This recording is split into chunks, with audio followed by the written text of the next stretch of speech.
బుల్బుల్ కథలకు స్వాగతం. కథ పేరు ఔదార్యం గౌరవం. నిరంజనం రామాపురంలో తన కుటుంబంతో కలిసి ఉంటాడు. హేలాపురి నగరంలో నివాసం ఉంటున్న తన మేనమామ వీరేశానికి జబ్బు చేయడంతో ఆయన్ని చూడటానికి వెళ్ళాలని సిద్ధమయ్యాడు. ఆయనకు ఖర్చులకు ఇవ్వమని 3,000 ఇచ్చింది నిరంజనం భార్య. ఆ రోజు ఆదివారం కావడంతో వాళ్ళ కుమారుడు నీహార్ నేను కూడా వస్తానంటూ వెంటబడ్డాడు. దాంతో ఇద్దరూ కలిసి ఊరికి బయలుదేరారు.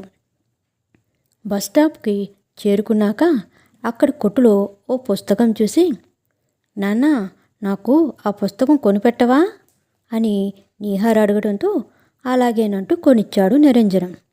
అంతలోనే బస్సు రావడంతో ఎక్కేశారు. ప్రయాణంలో ఎంచక్కా పుస్తకం చదువుతూ ఉన్నాడు నీహార్. ఒక కథ చదువుతూ, నాన్న ఈ కథలో ఔదార్యం గౌరవం అన్న పదాలు ఉన్నాయి, వాటికి అర్థం ఏంటి అని అడిగాడు. దాంతో ఆ పదాలు అర్థమయ్యేలా వివరించాడు నిరంజనం. ఆ తర్వాత మళ్ళీ పుస్తకం చదవడం ప్రారంభించాడు. అలా కాసేపటికి ఇద్దరు హేలాపురి చేరుకున్నారు. అక్కడ బస్సు దిగి ఆటోలో వీరేశం ఇంటికి వెళ్ళారు. చాలా రోజుల తర్వాత మేనల్లుడు మానవుడిని చూసేసరికి వీరేశం దంపతులు చాలా ఆనందపడ్డారు. అతని ఆరోగ్య విషయాలు కనుక్కున్నాడు నిరంజనం. అంతా కలిసి కాసేపు కబుర్లు చెప్పుకొని భోజనం చేశారు. సాయంత్రం అయ్యాక, ఇక మేము బయలుదేరుతాం మావయ్య, మీ ఆరోగ్యం జాగ్రత్త అని చెప్పి 5,000 రూపాయలు ఇచ్చాడు. వీరేశం భార్య ఎంత వద్దని వారించినా అవసరానికి ఉంటాయని బలవంతంగా వారి చేతిలో పెట్టాడు. ఆ తర్వాత ఇంట్లో కొన్ని ఆపిల్ పండ్లు కాగితంలో చుట్టి నీహార్కు ఇవ్వబోయింది వీరేశం భార్య. అన్ని వద్దులే అత్త, ఓ 2 ఇవ్వు చాలు, 2 మాత్రమే తీసుకున్నాడు నిరంజనం.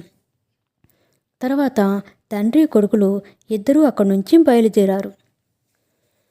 దారిలో, నాన్న తాతగారికి అమ్మ 3,000 రూపాయలు మాత్రమే ఇమ్మని చెప్పింది కదా, కానీ నువ్వు 5,000 ఎందుకు ఇచ్చావు అని సందేహంగా అడిగాడు నీహార్.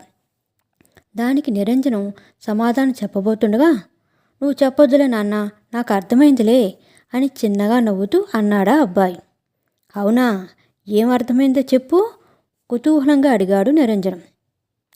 తాతగారి ఇంటి పరిస్థితి బాగోలేదు, పని చేసి సంపాదించడానికి ఆయనకు ఓపిక లేదు, డబ్బులిస్తే ఆయనకు కాస్త ఉపయోగపడతాయని ఇచ్చావు. మనం వచ్చేటప్పుడు చెప్పిన ఔదార్యానికి అర్థం ఇదే కదా నాన్న. అంతేకాదు, గౌరవం అంటే ఏంటో ఇందాక తాతగారింట్లోనే నాకు ప్రత్యక్షంగా అర్థమైంది అన్నాడు నీహార్. అవునా, అదెలా మరింత విస్మయంగా అడిగాడు నిరంజనం. మనం తిరిగి వచ్చేస్తున్నప్పుడు అమ్మమ్మ మనకు పండ్లు ఇవ్వబోతుంటే అవి తాతగారి ఆరోగ్యానికి అవసరమైన పండ్లని వద్దని చెప్పి ఆమెను నొప్పించకుండా 2 పండ్లు మాత్రమే తీసుకున్నావు. అది పెద్దవాళ్ళ మాటను గౌరవించడే కదా నాన్న అని చెప్పాడు నీహార్. కొడుకు మాటలు విన్న నిరంజనం చాలా సంతోషించాడు. అతని పరిశీలనా శక్తికి మనసులోనే మెచ్చుకున్నాడు. అయితే మొత్తానికి ఈ 2 సంఘటనల్లో నీకు అర్థమైన విషయాలు ఏంటో చెప్పు చూద్దాం అన్నాడు నిరంజనం. అవసరంలో ఉన్న వారికి మనం చేయగలిగిన దానికంటే ఎక్కువ సాయం చేయడం ఔదార్యం. మనకు అవసరమైన దానికంటే ఎదుటివారి నుంచి తక్కువ తీసుకోవడం గౌరవం. అంతే కదా నాన్న అన్నాడు నీహార్. అవును అంటూ కొడుకును ఆప్యాయంగా దగ్గరికి తీసుకున్నాడు నిరంజనం. అప్పటికే రాత్రి అయిపోయింది. ఇద్దరూ ఇంటికి చేరుకున్నారు. కథ నచ్చినట్లయితే లైక్ చేయండి, షేర్ చేయండి, సబ్స్క్రైబ్ చేయండి. Thank you so much.